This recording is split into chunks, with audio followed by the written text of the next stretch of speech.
Hello all, Tom Latcham here, and welcome to More Raw. This is the spin-off show of Raw, the 90s Rave Podcast. We're getting a brand new name. Why not? It's a better name anyway. And we're going to do even more exploring here of the 90s rave scene. Today we're chatting to Juiceman. He's a jungle drum and bass and garage MC who will be well known to those of you who have attended those big raves back in the 90s. Having started in the early 90s at Milwaukee's, he was a regular on flyers for the biggest events throughout the decade and indeed beyond, as well as having turned his hand to production. So let's say hello to him. Hey, Juice, how you doing? I'm all right, Tom. How are you, bruv? Yeah, I'm all right, thanks. I think we could probably all do with COVID going away, couldn't we? And not having a national lockdown. Another one. That's the one. Allow that. Yeah, mad government out here right now. Who voted them in? Well, God knows, it certainly wasn't me, Juice. Man. Tories. It certainly wasn't me, Juice. No. But so how are you coping with just about to go into lockdown? By the time this is out, it will be locked down. How are you sort of been coping? You know what? I'm missing. You know what? I'm actually all right. I'm just at home. I look after my son full time. He lives with me. Do you know what I mean? But I'm in the studio most days, so I've got it in my house. So you know what? I don't really see the difference. You know what I mean? I just get up, do my work, and then I pop to the shop, come back, cook food. I'm basically a simple life. Yeah, so it's to me, it's been kind of normal, but obviously, for a lot of people out there, people suffering and there's a lot of stress. A few of my friends, they're a bit low in their self, and that have to bring them up and keep them going, man. Do you know what I mean? But everyone's, as on the music scene that I know, are all well gutted because we want to rave again. You know what I mean? Of course, and you must miss performing hugely because particularly those MCs. You're not known for being shy, are you? Nah, man, not at all. You know what? And it is, you know what it is. It's like, yeah, I've missed it. I've missed everybody. I've missed all the DJs and MCs. You know what I mean? We always call joke, and you know what I mean. But it's a mad time. When you don't see your friends and stuff, it's deep. You know what I mean? Yeah, it's tough. Well, listen, let's talk about some happier times. You were there. Yeah, of course. You were there throughout the 90s. As I mentioned in the intro, you first picked up a mic at Milwaukee's, and then you basically smashed it and were on all the flyers throughout the 90s. Yeah. Were you a raver first? I was working with Skip Sargent and Debbie Malone from Kool and the Gang, and we actually first rave tune that we did was what was it called again? I can't remember the name of the track now. It's a big tune. Rescue Me. There you go. Yeah, Rescue Me. We done that. Was one of the earliest rave tracks, and I used to host with them when we went out and done live PAs and stuff. So that's how I basically got into the MCing part of it. And plus I used to do a bit of hip hop back in the early days with Blade and Hijack and a few others. So I just said, about Dingwalls in Camden Town, back in the day when I was very young then, about 16, 17. What is it that made you a good MC, do you think? What are the qualities? I don't know. I mean, sort of like when I came into the scene, I was listening to our MCs and they were just basically on that hosting thing where I was spitting lyrics, sort of like, probably one of the first to be sort of like, dropping a 16, then shutting up, basically learning to work with DJs as well, because that ain't easy.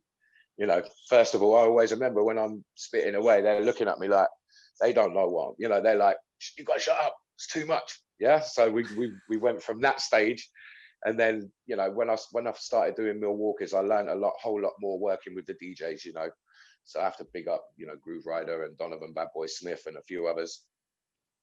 And which were the MCs that inspired you in particular, or did none of them quite do it, and so therefore that was why you decided to sort of do something? I'd say Mad P, Patrick from Top Buzz. Yeah, because they took me under their wing. When they first heard me, they was like, "Wow, you're flipping sick." You know what I mean? So I've become kind of tight with Jay and Pat. You know what I mean? And I always got a full salute to them boys, you know what I mean? Because, we're actually working again now, working on some music together and stuff, and but, that influence for me going raving, yes, I did used to rave, but I was going out there to, I was a hungry little MC, so I'm going out to see what else is out there and what's, but, to me, Top Buzz were the... Well, how top. important how important is it as as an MC to not necessarily be a raver, but to go to places, to go to raves, to sort of to experience it on the dance floor, to know Yeah. therefore what to bring when you do step onto the mic? Yeah, well, it's all good. I mean, myself, I like to, when I get to a rave, I always do it. I'll stand in the crowd and just watch a set. That hypes me up. I'm like, right, I've got to go up there and match that now, or it's not competitive. It's like you want to keep, if they've booked you, you've got to be, if Harry Shotter's on before me, then I'm obviously going to go up there and illuminate the dance the same way as he's done.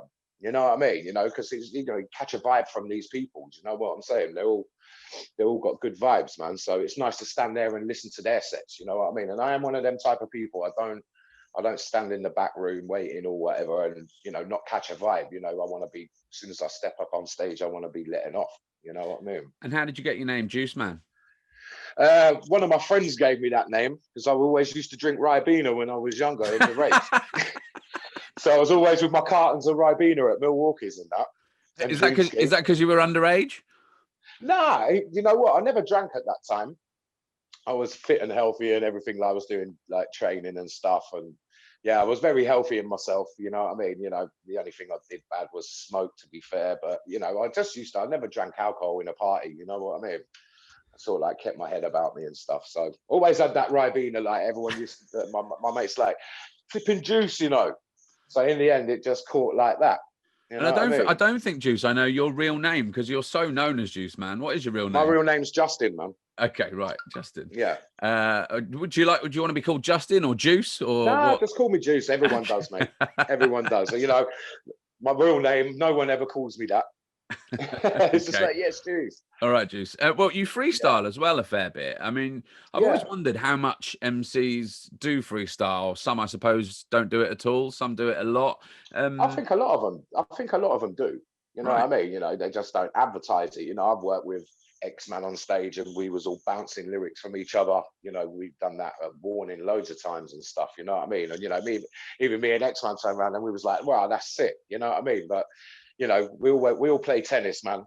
You know what I mean? So that they haven't written them lyrics because they're following me, or you know what I'm saying. So I think all of them have got that ability. And what's the I secret? know a lot of them do right. What's the secret of freestyling? I mean, I've always, whenever I I've don't know. tried it, I'm absolutely fucking hopeless.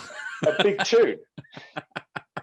A big tune, obviously, the vibe of what you're on is kind of, it is one of them things. I've had bare people ask me that, man, and it's like, I'm just like, it's like my vibe. You know what I mean? I could jump up there and, when I'm in front of thousands of people. Plus, it's like, when you're doing your job, you've got to be serious as well. So I think, that connection between the energy, yeah, is one of them. I think it's the energy levels, man. And so cast yourself back. I mean, you grew up in Yeah. Northamptonshire, I think, didn't you? And you Yep. I'm mentioned, still here now. Milwaukee's. You started off emceeing there in around Yep. 91, 92. Can Yeah. you recall the buzz that very first time that you stepped up in front of a big crowd at Milwaukee's Yeah. and delivered some? I'd actually Right? say, the biggest crowd for me first was Dreamscape in Cambridge. And that was it was big dance, man. There's about 2,000 people there. First thing, because obviously I did Milwaukee's and, that does hold up to about 900 to 1,000.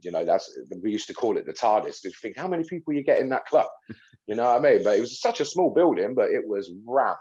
Yeah, but when I went to a bigger event now, when Murray, because RIP Murray, my brother, he started booking me. He made me resident, and when I first went to a Dreamscape, I was like, wow, this is hope. Here we go, and that was for me the first time I stepped in front of a big crowd. Yeah, I was kind of scared, but we've done an amazing job, man. Smashed it. You know what I mean? Well, how did you hold your nerve? What's your secret? That's at that point, because I've done live radio. I used to present on Talk Sport, and I remember the first time I did it, I was Yeah, absolutely terrible because I was crapping yeah. myself basically. But you hold it together. That's But I could tell my voice was wavering and all sorts. I've been there and done that, you know what I mean? You see the handshaking with the mic and that, but you know what I mean? I say, through time you learn, innit? It's like, in the end, it's like, well, I want that crowd, you know what I mean? You go into a smaller event, you're like, oh, you know what I mean? I need to go Helter Skelter or something like that. I need that. Yeah, because of the energy level. I think that's something they get, you know, as an up and coming MC, you get used to that. You know what I mean? It's something, you know, and you can see a lot of them, all the youngers. I watch them. You know, as I said, I watch MCs and I like to see who's new and stuff and listen to what their capabilities are and that. And you see some of them, and you know, some of them are mad. You can see they need to calm down, and some of them are. You can see they've got that little nervous thing in them, and I just think, bless them, man. You know what? That's gone in a couple more raves, man. You'll be firing. You know what I mean? Yeah. Nice. Yeah, it's that. And when did you make it a career? When did you think, you know, I can make my way in music? I can make a career. I think it was. Yeah, I mean, as I said, when I done Rescue Me with Debbie Malone and that, I mean, that was such a big rave tune back in the day. You know, we didn't even expect that to be a massive track, but obviously, when Skip used all the breaks and stuff, it was the early form of what rave was changing from a 4/4 beat acid house going into a whole new genre. Do you know what I mean? You know, and it's like from there, you know, I've been pushing through. You know, it's just keeping it moving, brother. You know what I'm saying? Just kept it moving, just kept the music progressing. And, you know, I've always produced, you know, obviously, you know, studio equipment got different and everything like that. So I had to go uni and learn a lot of stuff as well. You know what I mean? But no, man, we just keep it moving, man. Just keeping the vibe alive. You know what I mean? That's all we can do out here, bro. And who were your favorite DJs that you would play for in the 90s? And by the way, you should probably say Ray Keith, because I interviewed him recently. Oh, I've definitely got to say Ray, man. And he name checked you. So if you don't name check him, he's going to be annoyed. Nah, hey, bro, you know what, right? Ray was, you know what, right? He used to come in Milwaukee's and the promoter always used to have him on kind of early, because obviously he must have gone back to Astoria and stuff like that. You know what I mean? But he smashed the place, man. You know what I mean? Honestly, he's a good friend of mine as well. You know, we're actually working on a few projects at the moment. So big up Ray Keith, salute. Well, by the way, if anyone wants to hear that interview, it's going to be coming out the week after this interview. So stay tuned for that Ray Keith interview. By the way, fully filmed. It's the first episode that we're doing fully filmed. So it's going to be on YouTube and all that sort of thing. And you can actually see me chatting to Ray. So, and it's a good chat as well. Yeah. He's a good interview, isn't he, Juice? He's wicked, man. You know what? And I know he's working on his book at the moment. And you know what I mean? That will be a good read when that comes out. Definitely. Because, and what other DJs did you just worked with? I'd say Groove Rider, Fabio, Randall, Donovan Bad Boy Smith, Brian G, Jumping Jack Frost. You know, they was all, to me, I always used to wait for them. I'd love it at Milwaukee's when I knew I was going to be working with them boys.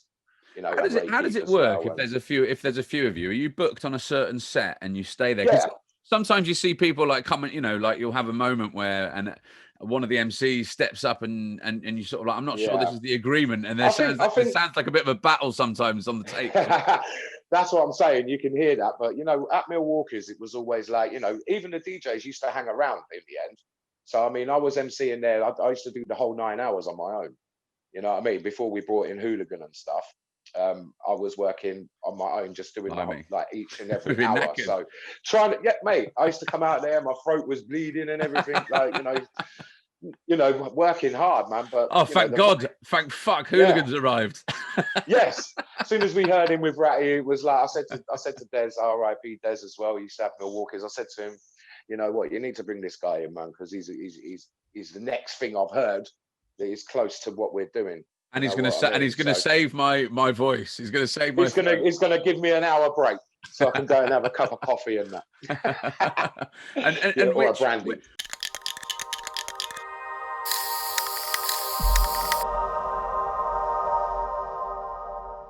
Was there any sort of DJs that actually just didn't fit your style?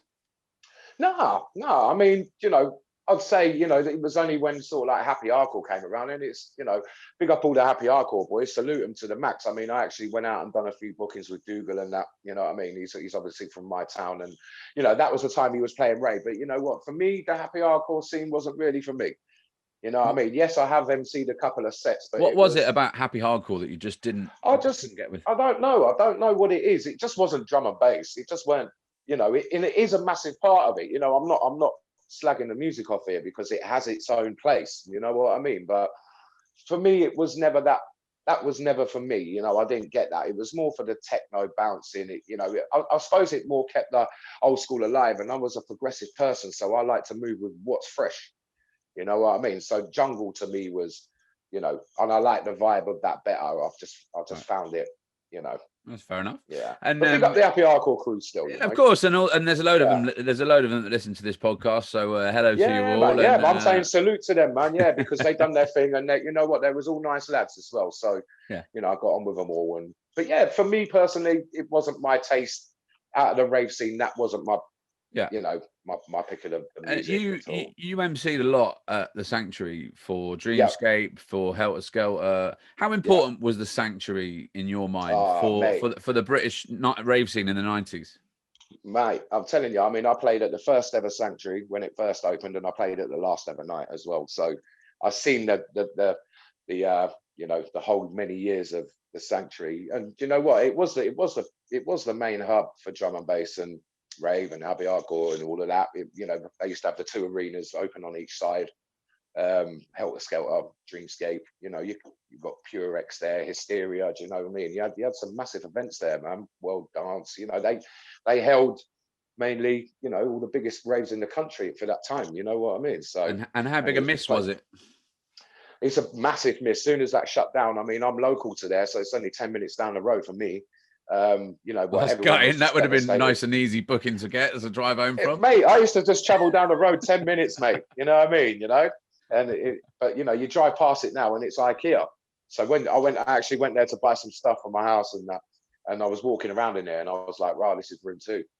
You know, no one would ever know that, man. I was just sitting there on this sofa, like, you know, they got all the living rooms popped out, and I was sitting in there, and I was like, right, you know what?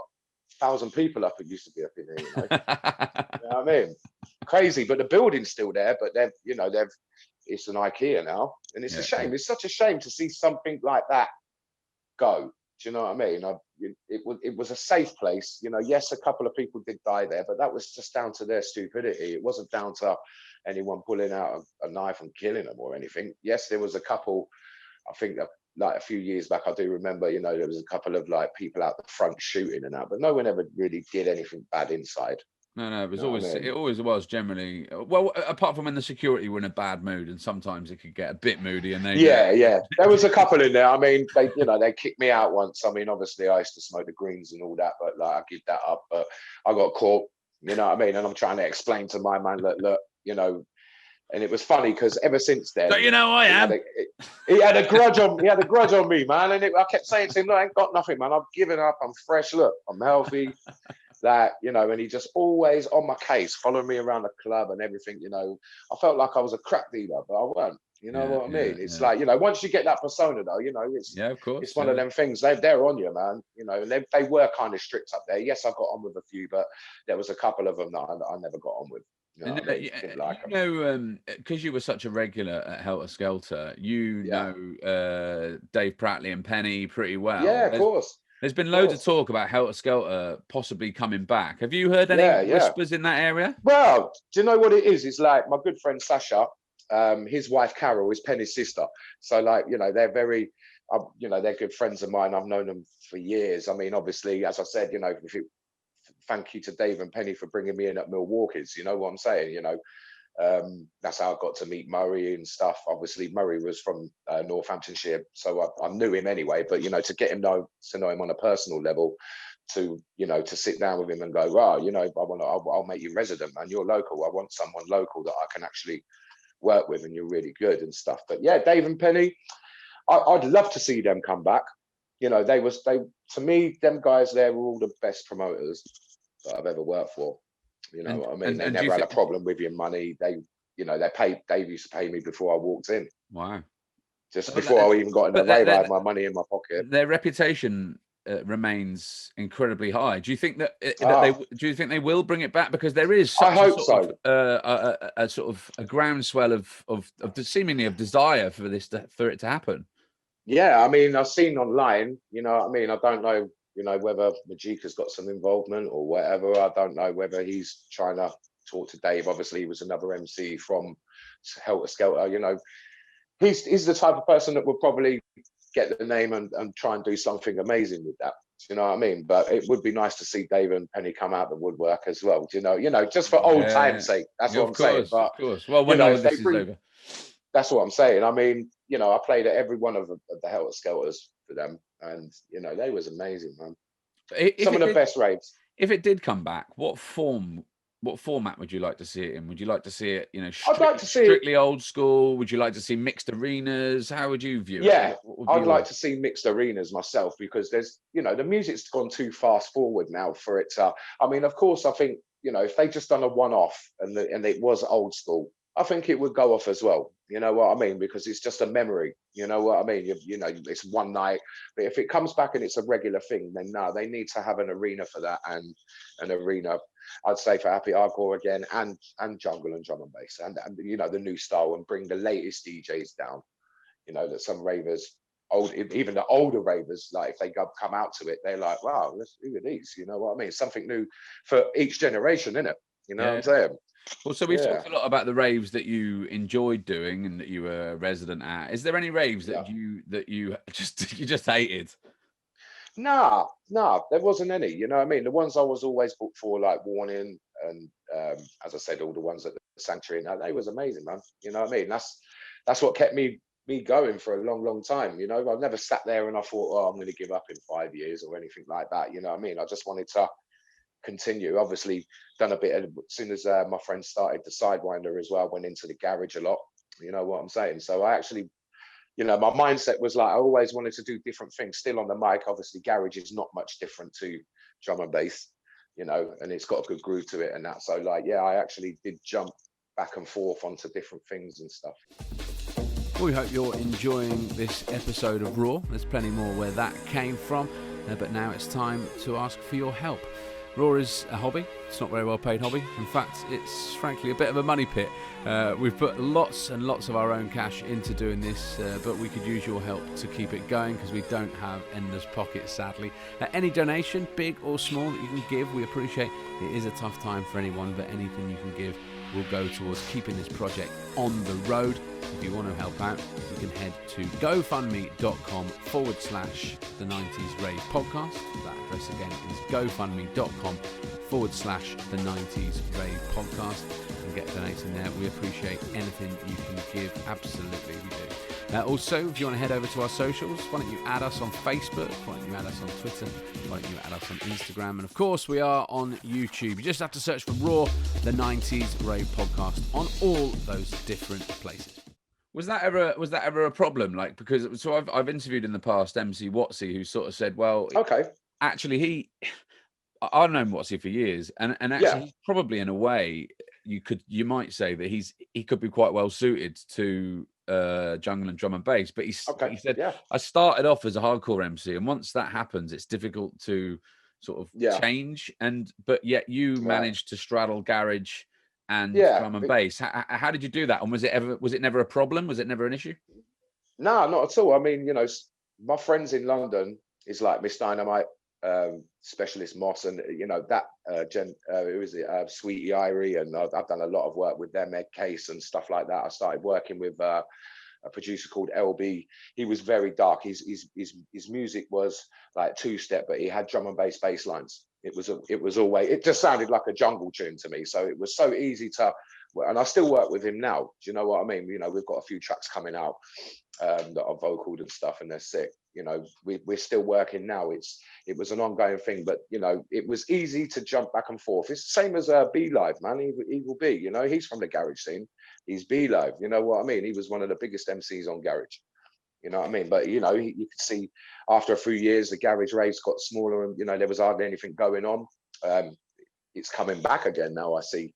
So fingers crossed. But yeah, B Live went to Evil B and started working with X-Man, and they do their Problem Central thing now, don't they? They're massive. And you've MC'd for the last 30 years, starting in 91, as we say, when the music was all hardcore. I mean, that was what it was. And then it split and it moved into jungle and drum and bass. And obviously you did garage as well. But there's been a very big change in terms of MCing, particularly in the jungle and drum and bass scene. That sort of happened, sort of mid-90s, wasn't it? Sort of into the sort of back end of the 90s. So as soon as the jungle thing started and the reggae thing came in, that's when you see a lot of new faces quick. because there was a lot of good MCs. You know, I could even go back to the garage and name a few people that were drum and bass. Yeah, were jungle, like EZ. Yeah, he used to play like pure drum and bass. You know what I mean? You know, moved on. Obviously, blew up on the garage scene. That was better for him. You know, there's a few of them guys there were big jump. They was playing on Cool FM and that back in the day. You know what I mean? And how did you feel? Because you're a host and you do rhyme, but it's like 16 beat. You don't tend to double rhyme time. But what did I call that for the new cats, man. Yeah, what did you make of that change among the scene? Because that became very popular, didn't it? I liked it, man. It remains popular. Yeah, you know, when I hear these MCs now, I sit there and I think, bloody hell, you know, like you've been sitting there for hours writing that. Do you know what I mean? But it's great. It's great. You know, to me, I'll just stick with my 16 flow. That's almost like rapping. You know what I mean? But I'm just old school. I think that's just in me. But you know, me and Bassman and that, we still get love for that. You know what I mean? You know, they're authentic. This authentic is still us. You know, like I can spit double time. I can do all of that. Sometimes I do. You know, it's whatever DJ you're on. You know, if you're on with Sub-Zero or someone, he can take you to that level where you can start going in. You know what I'm saying? You know. But it didn't. You didn't look at it and think I should probably change my style here. No, man, no. I always think that, you know, me, Bass, Spider, and Trigger always had our own flow, which always kept in one bubble in this rave scene where, you know, you've got that, but then you've got us. You know what I mean? And I think that's how we try to keep it. Do you know what I mean? You know, so when you come Birmingham or whatever, you know, you've got authentic Spider. You can't change that voice. That's a one voice in a minute. You can't change Bass, man. You can never put someone else in his place and make someone chat like him, because you'd be looking at them gone out. Do you know what I mean? That's Bassman. You know what I mean? So it's that, if you get what I'm saying, you know. So we always looked at it like, right, when we started SDC, we was like, right, we keep our crew and we do us. You know what I mean? When we, you know, and we brought everyone in. You know what I mean? We weren't tight with anybody, you know. And it's nice to bring the new. And when you hear the difference, the ravers still enjoyed what we did maximum. You know, it was almost a highlight of the night. You know what I'm saying? It's still, that was really nice. You know what I mean? Because obviously you've got Skibber on the lineup and that, and they're all amazing MCs, man. And they batter the place. But as I said, you'd have them play and then we'd come on and the whole place is just, you know, it was just a whole different atmosphere. It was wicked, man.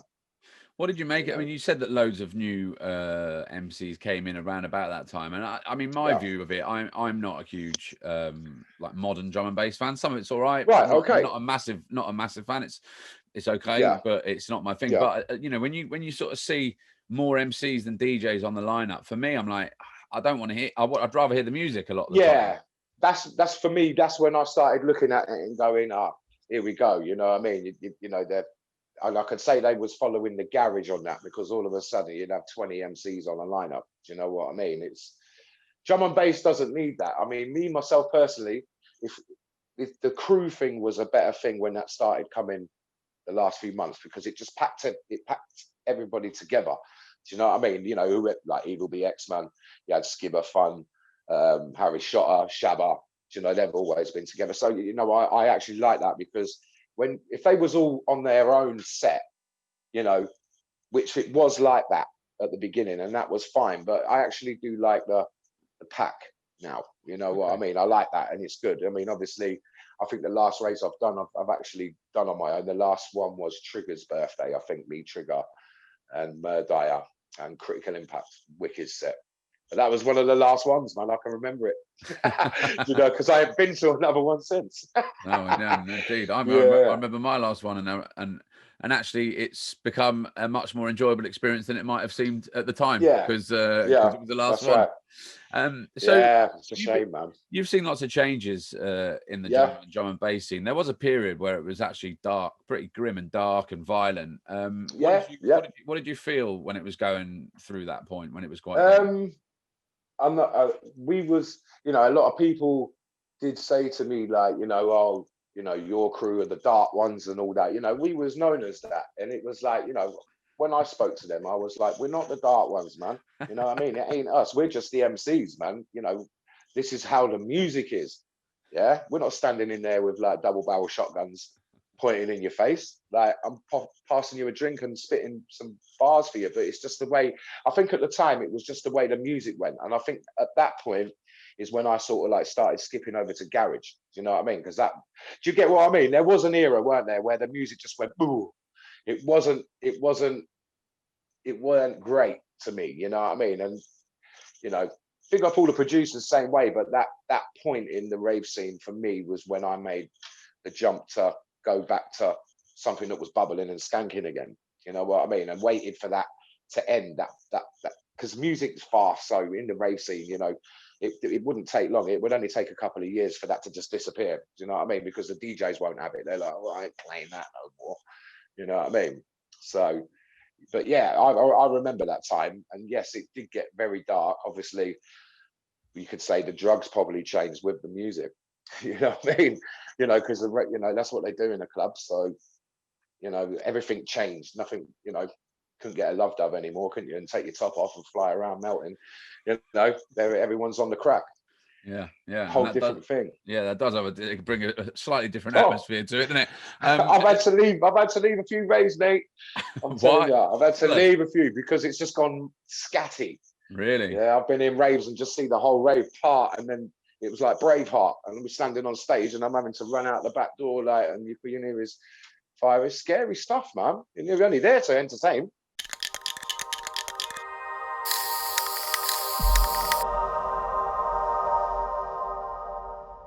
But, so, well, you know, I mean, that's of course, different areas and different cities. I've heard bassman sets before where it's like, listen, if you don't stop shooting, I'm going to stop the rave. Yeah, man. Yeah, I mean, I'll probably stop it. Just stop it now. To be honest, like not the next time round. Just like this is just your first. This is your first warning. You've set off a gun once, but if you set it off again, that's really it. That's right. That's what I'm saying. You know, but people in the clubs used to get so hyped off of bassman, and you know, it was dark. You know, that word dark has been in rave scene since the beginning. It was just the form of the music, not the mentality. Yeah. So what you're saying is they're celebrating bassman with, and they're out and they're like, oh, bassman. You know, I'm gonna smoke. I'm gonna do this. I'm gonna stand in the corner, shades on. You know what I mean? Pushing people, and you know, I've seen people drop Rizzlers on the floor and then tax money off of people, and I'm like, I'm watching them, and I'm like, you've told the man he's spilt your shit on the floor, but you ain't, because you didn't have nothing in the Rizzler anyway, trying to get 30 quid out of him. And that. Like, that mentality to me is pathetic. Yeah. You know, well, I've seen many of that, but you know what? When you get the crews from Manchester, and you've got the crews from Birmingham, from London, from Leicester, from Gloucester, from Bristol, you know, you put all that in one room, especially all the, you know, the bad mans, as you call them. That's a dark rave, bruv. And what? So, you know what I mean? What's it like now? Is there still any remnants of that at nah, any of the events?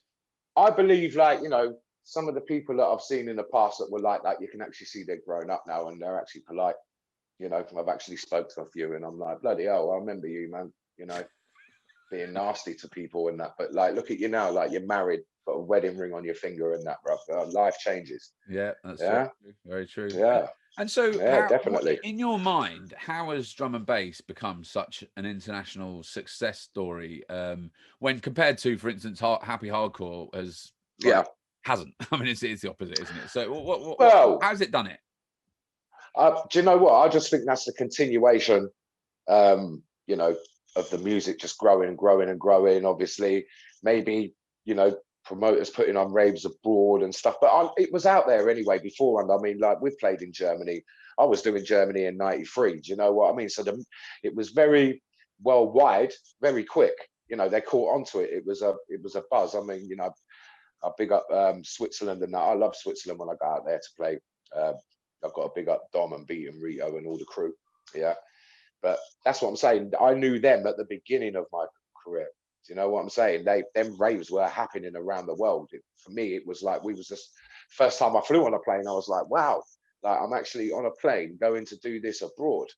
Do you know what I mean? You know, not just in England. Do you know what I mean? And, you know, I traveled the world, man. I've been Tokyo 8 times. I've been Australia 4 times. I've been New York State. I've been Germany, Switzerland. I've been Brazil. I've been Kenya. And that's drum and bass has took me there. And who would have thought that just shouting into a room full of buzzing idiots would have taken you around the world so many times? That's what I'm saying. There you go. And it's an amazing thing. It's like, you know, I was, you know, in my self time, I was blessed. I'm blessed for that. You know what I mean? Because I was living the moment. Yeah, but that's what it is. You know, it's not. I'm not saying that it's gone now. I mean, fingers crossed in the future. You know, I'm on flyers now that they keep pushing back. Do you know what I mean? You know, so we're still continuing to carry on. You know, you've got to big up soldiers like Moose and Patrick and Conrad, and you know, they're all still there. You know, and they're still vibrant. They've still got their, you know, they've still got their stripes, man. They're doing well.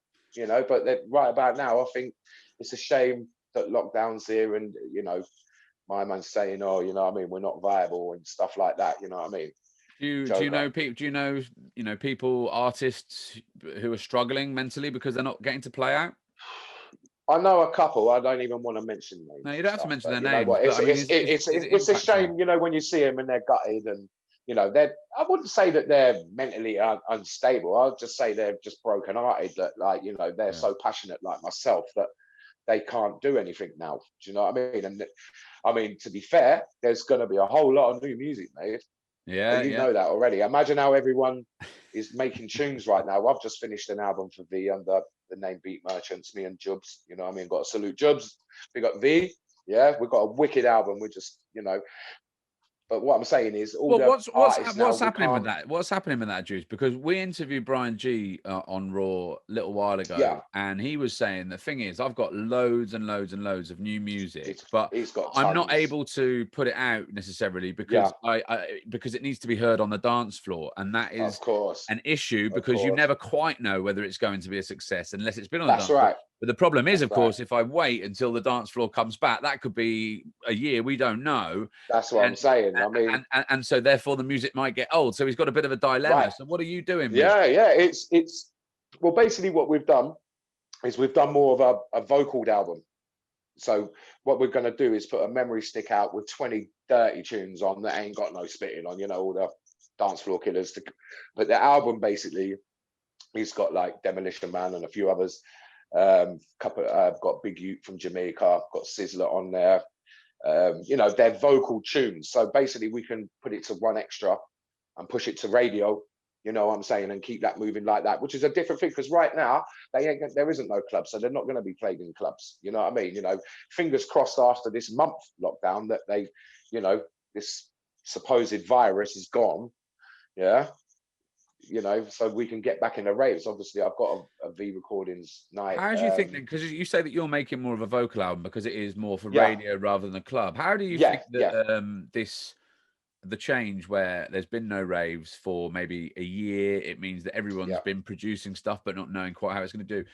How do you think that it's going to impact upon, well, A, the music, and B, the rave scene once we do come out of this? Yeah, you know what I mean? To be fair, it's like, I do think all the ravers are there, and they, you know, as I said, V Recordings have got a massive following. You know what I mean? You know, that you have to buy that music because you want that in that collection. Well, you've collected it from day one. You know what I'm saying? So we've not just done an album with vocals. The tunes are dirty as well. At the same time as, but they're at a level where they're radio play. You know, which me and Jubs have been working on that now for nearly a year. Do you know what I mean? So it's got a lot of work. It ain't no 2-day tunes. You know, we're probably making a tunes lasting 2 weeks for us, building it up to, like, no, don't like that bit, or then we play it to Brian. He's like, boy, I ain't feeling that. You know, change it. That's a good impression as well. No, man, no, it's just me, isn't it, man? We know beef for telling. You know what I mean? But you know what? But it's good working with Brian because he knows music. That's one guy that knows music, you know, and I like that. Him and Frost, you know, they're mentors as well. You know, they'll tell you if a tune's wicked, you know. And Jubs has been working on Frost's album as well, and that sounded sick, but it's not all drum and bass, man. He's got Omar on there. He's got Floetry, you know. So big up Frost. Look out for that album, man. Yeah, man. Actually, That's gonna be wicked. Yes, it's very good. I should get him on really and do You should do a get him chat on, about man. some of his He's stuff. I got, mean, he's promised to come on in the past, so we'll have to. I'll just yeah, have to push through with that and do it. Maybe I just yeah, do it on Zoom or whatever. But no, that's a good show. yeah. Well, I look forward. He's amazing. You know who he's got on there. I mean, I see someone on Facebook this morning. He's got Mutia from Sugar Babes in there this morning.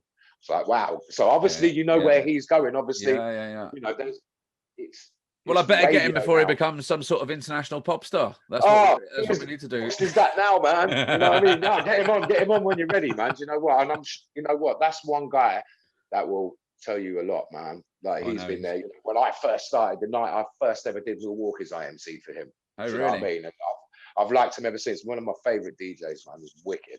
Nice. You know what Good I mean? man. Big up Frost. Well, Big up Ryan. I'm looking forward to hearing all of that new music. Just to sort of wrap up this interview, I want to look back a little bit upon the 90s. I won the Juice. You know, you've been around since pretty much the day dot of you know, sort of the early rave scene throughout. You've seen all the different changes.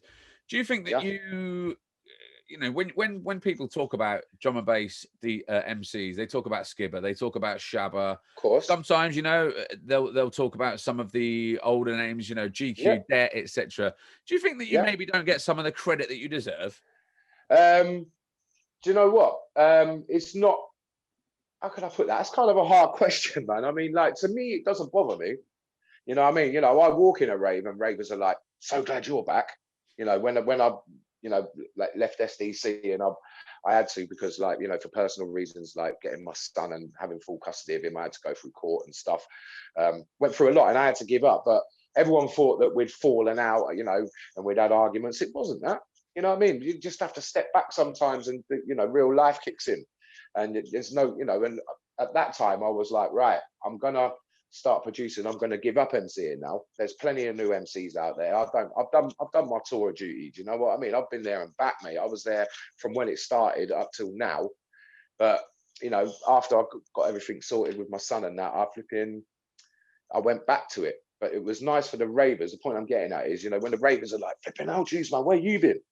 You know what I mean? Like, oh, I can't wait to hear, you know, and I always still have that with the ravers. You know, it's not, you know, with magazines and stuff like that, they don't even know who I am, bro. You know what I mean? You know, it's like they only categorize certain people where they don't go to the backbone of this scene, man. Yeah, you know, you're missing out a whole lot. When I read these books, I laugh. You know what I'm saying? Because like, who are you talking about? Like, you weren't there when we was there. Do you know what I'm saying? I remember it just being me, 50, Moose, Patrick, and Conrad, and Bassman. That's it, and Man Paris. I can remember that when it was like that. Yeah. Now, you know, there's nothing. You know what? Fair play to, if you're a new school reporter trying to report on drum and bass, go and do your history though. Yeah. Go and check out where the real raves were, where the, you know, Milwaukee's was #1 club in the UK for 10 years. No one knows that. You know what I mean? Took Roast off, took AWOL off the top spot a long time. You know what I mean? And that was the best rave in the country. And, you know, for a club, because it was the king of the clubs. That's what, when Des used to put the flyer out, that's what he used to call it, the king of the clubs. But you know, as a journalist going out there trying to find real drum and bass, when I read them books and I see one documentary and I see like everyone was cussing it. What was it, Mix Mag or DJ Mag or one of them done it? And they just had a certain amount. They didn't even have no black guys on there.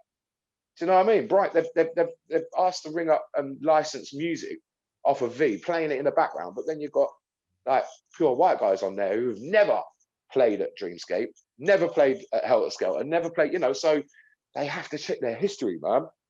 You know, that's one thing that annoys me with it. It's like, I don't need no praise from it, yeah, I'll always be a part of it, and I'll do it now till I drop. I'll probably die on stage, you know what I mean? Like Tommy With Cooper. a smile. Yeah, just like that. And I would as well, you know what I mean? You know, obviously there's going to be a point, and I do believe, you know, this music thing now with us producing and doing the studio thing is more my direction, because I've been there and done that. I've seen the best what this scene is ever going to be.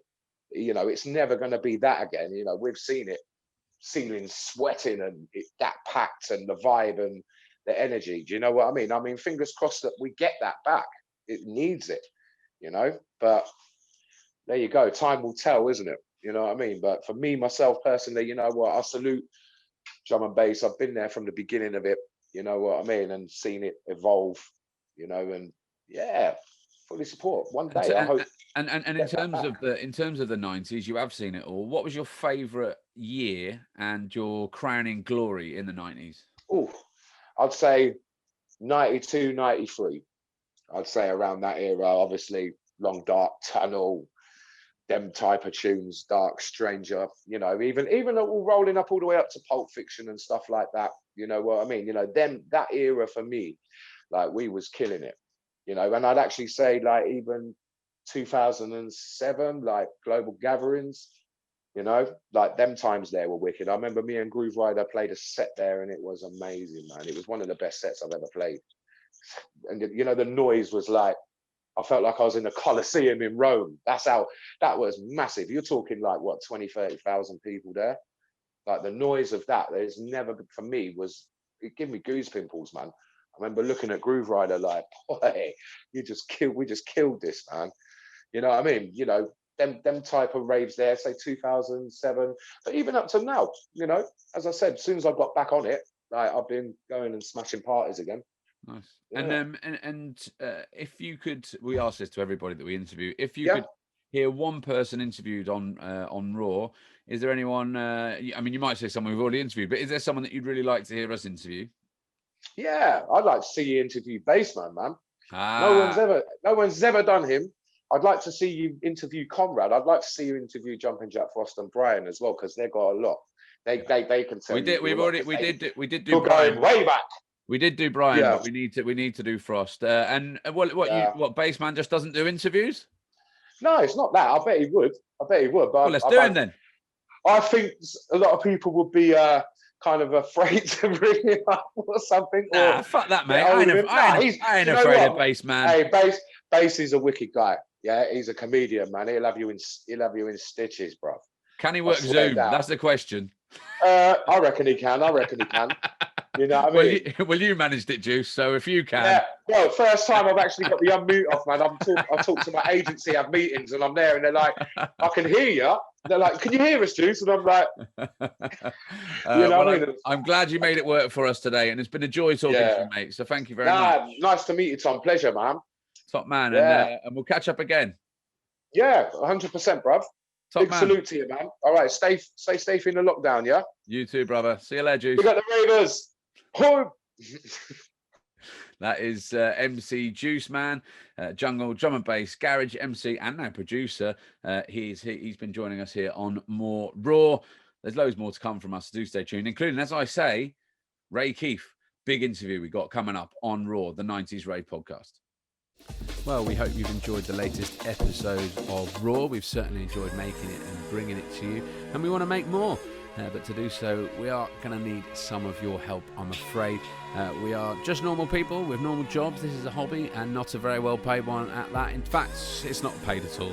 We've invested quite a bit of our money to keep this show going, but we could really use some of your help as well. Any donation, big or small. We know it's a difficult time for you all out there. It's a difficult time for all of us.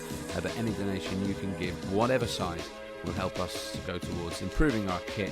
It'll help us get on the road, pay expenses to go and interview some of your 90s rave favourites, and also just keep bringing you some more banging 90s rave content. If you do feel able to help, that'd be great. If you don't, we do understand, but if you can, head over to gofundme.com/the 90s Rave Podcasts. That address, I'll repeat just one more time, gofundme.com/the 90s Rave Podcast. And if you can't give any money or you want to join our community, why don't you head over to Twitter? Why don't you head over to Instagram? Why don't you head over to YouTube? And why don't you head over to Facebook? Search Raw, the 90s Rave Podcast. Like us, subscribe to us, do all that.